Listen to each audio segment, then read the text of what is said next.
My name is Caleb. I'm 31 years old.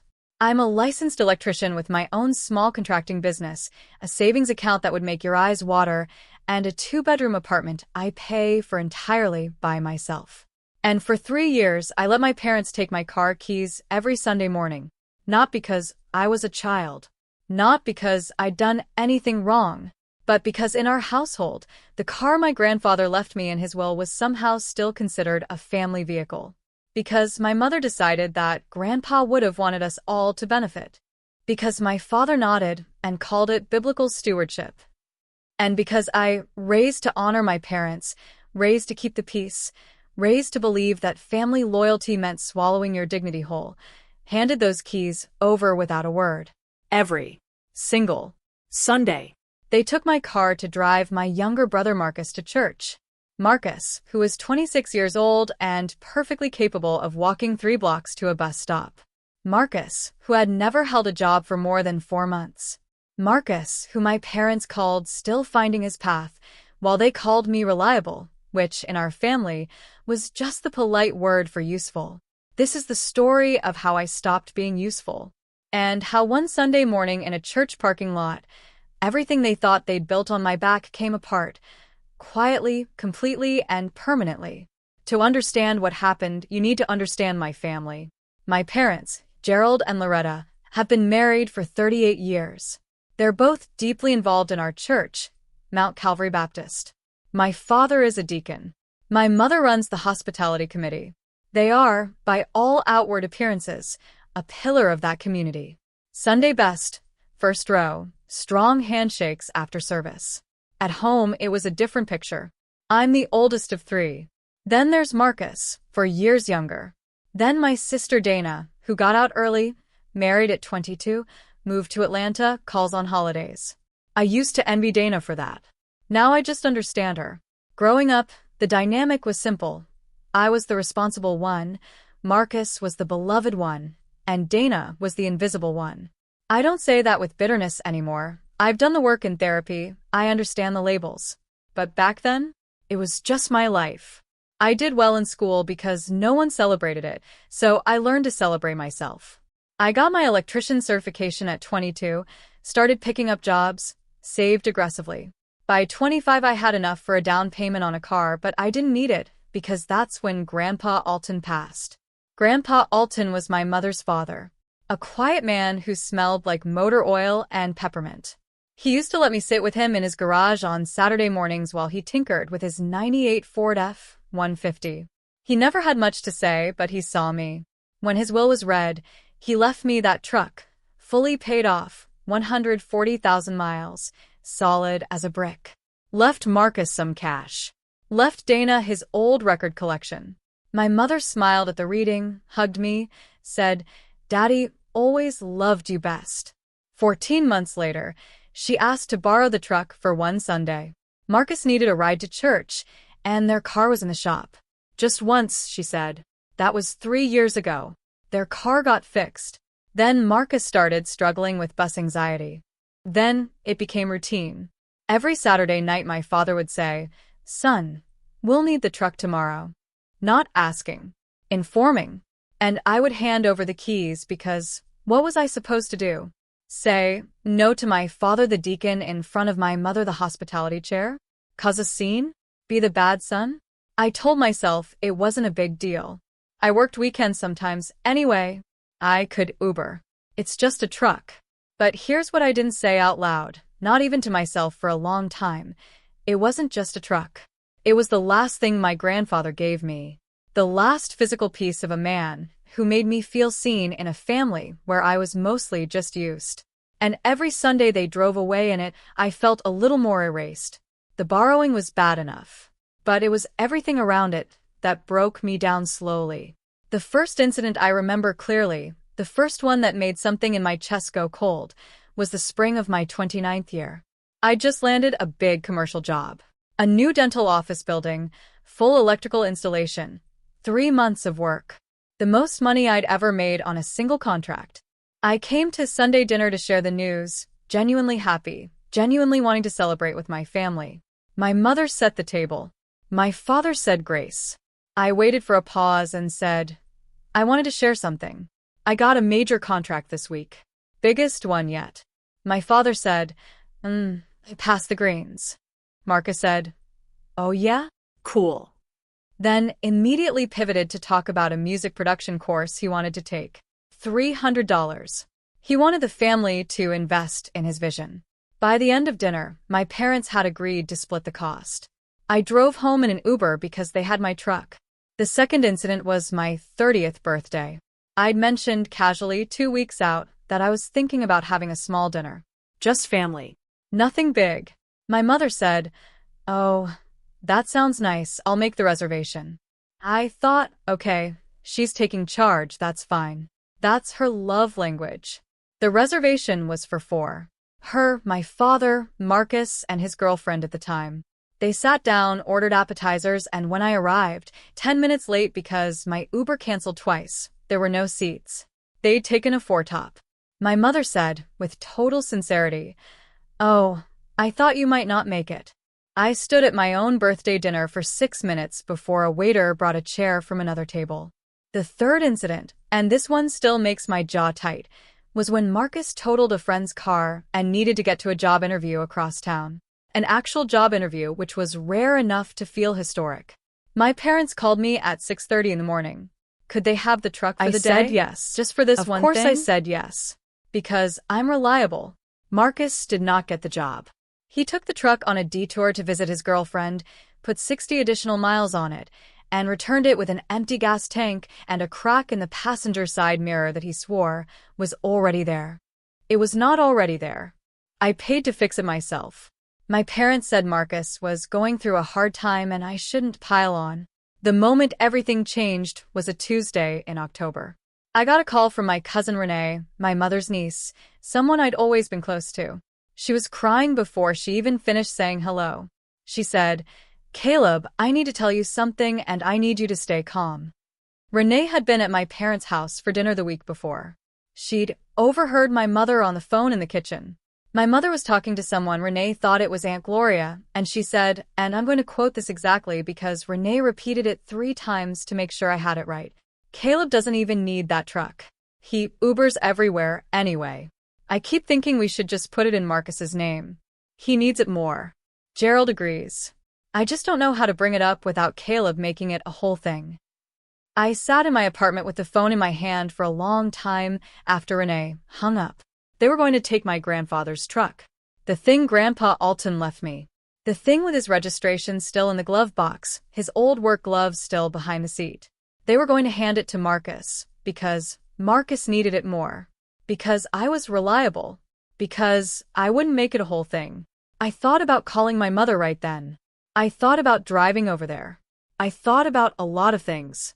And then I thought about Grandpa Alton, sitting in that garage on Saturday mornings, motor oil on his hands, and the way he used to say, boy, a man who gives away what's his ain't generous.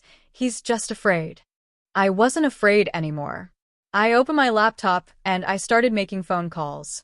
The first call was to an attorney. I want to be clear. I didn't go looking for a fight. I went looking for facts. I needed to know where I stood legally.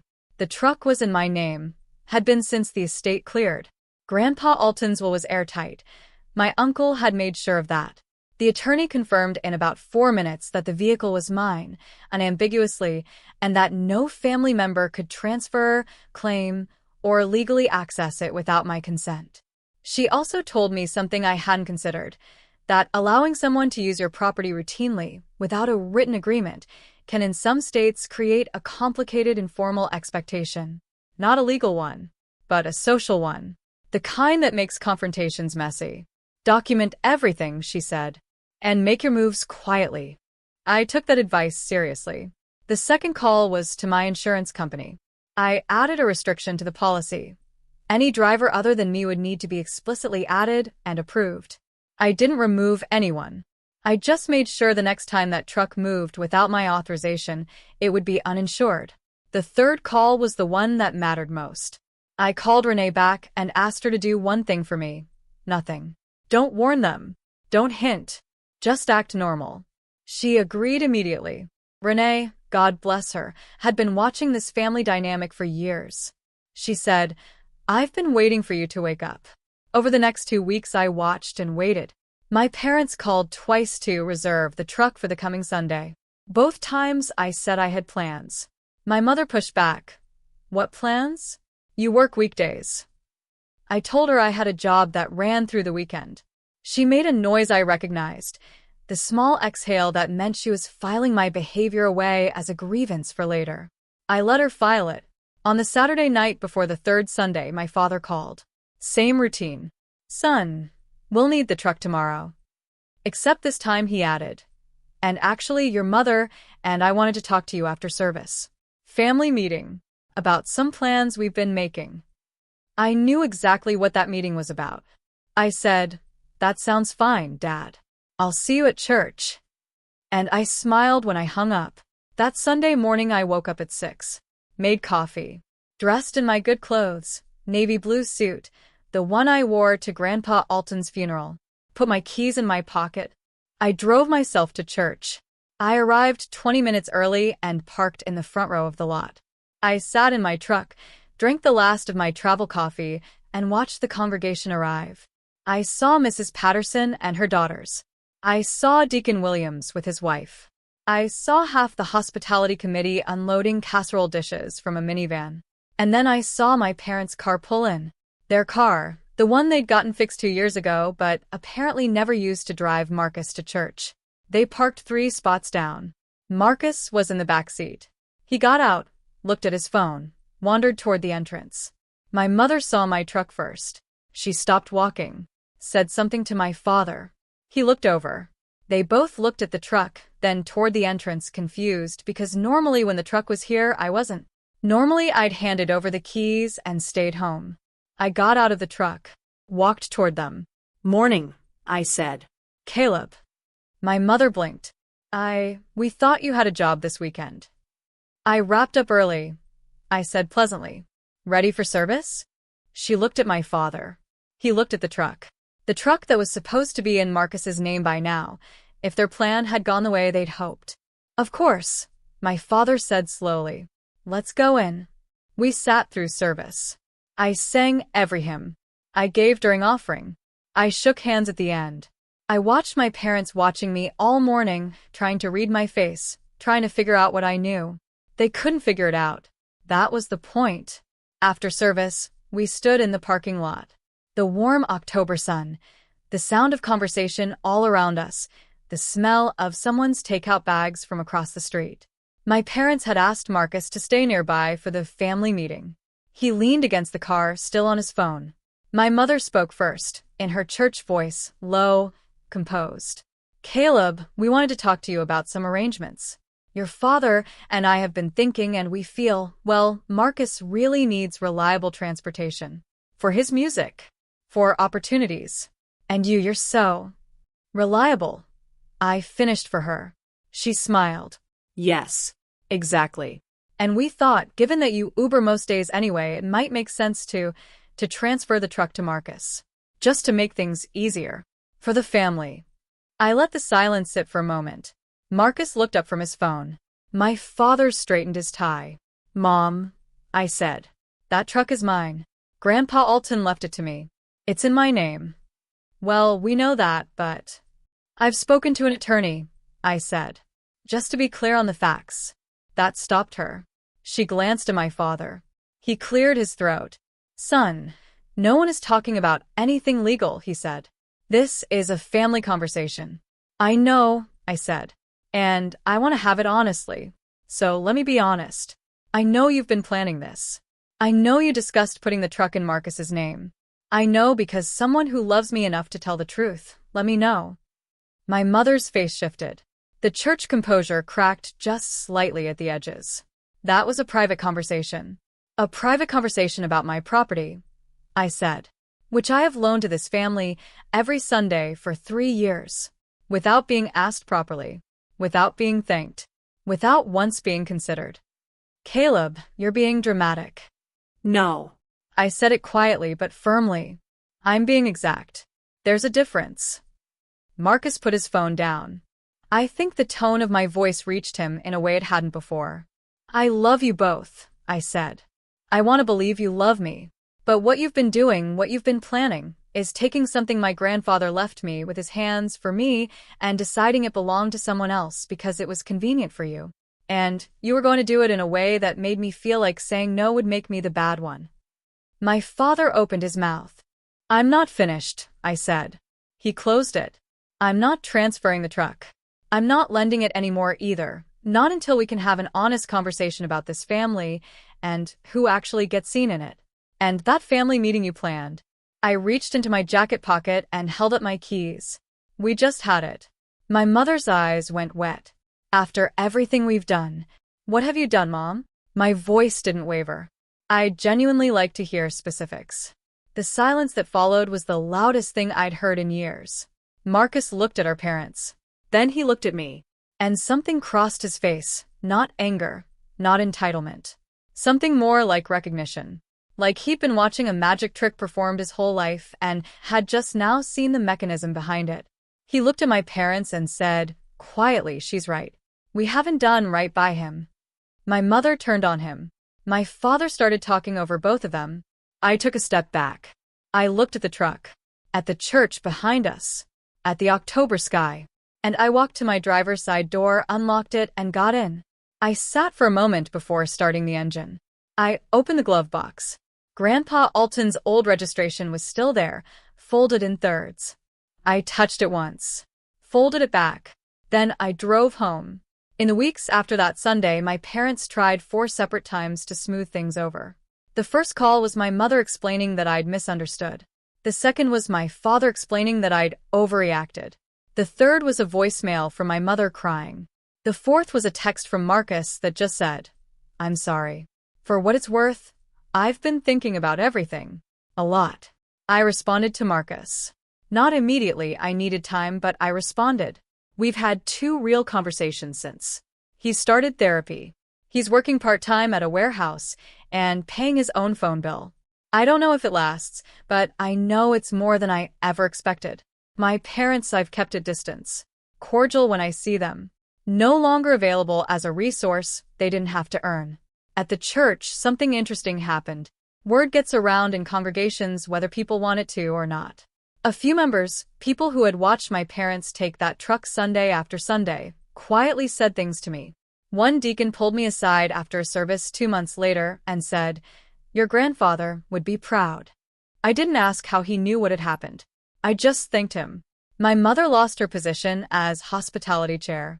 I don't think the 2 things are directly connected. I don't think they're completely unconnected either. When you perform a certain character for years and that performance starts to crack, people notice. My father has not called me since the parking lot. I think he's ashamed. I hope someday that shame moves him somewhere useful. But I don't wait for it. The truck runs fine. I got the mirror fixed months ago, the one Marcus cracked. Replaced it with an OEM part, the right way. I also had the interior detailed for the first time. Had the old work gloves cleaned and put them in a small shadow box on my apartment shelf. Grandpa Alton's. Mine. No one else's. It's been about 8 months now since that Sunday. I still go to Mount Calvary sometimes. Not every week. I've started attending a different church closer to my apartment most weeks, one where I'm just a face in the congregation and not the deacon's reliable son. There's a freedom in that I didn't know I needed. If I could go back and talk to 25-year-old Caleb, the one who handed over those keys the first time without a word, I wouldn't yell at him. I'd just sit down next to him and say, the people who call you reliable because you never complain are not praising you. They're describing what they've trained you to be. Your grandfather didn't leave you that truck so the family could drive it. He left it because he knew out of everyone you'd understand what it meant to own something. I think about him a lot, Grandpa Alton. His hands. His garage. The way he saw things clearly and said very little about what he saw, because he trusted the people worth trusting to eventually see for themselves. I'm still learning to be that kind of quiet. The kind with a foundation under it instead of just fear. If you're in a family where reliable is what they call you when they mean exploitable, I want you to hear this. The keys are yours. Whatever your version of the keys is, your time, your resources, your labor, your silence, your presence. Yours. You don't have to make a scene to take them back. You just have to stop handing them over. And if they have the nerve to call that a betrayal, well, Let them say it in the parking lot. Let everybody hear.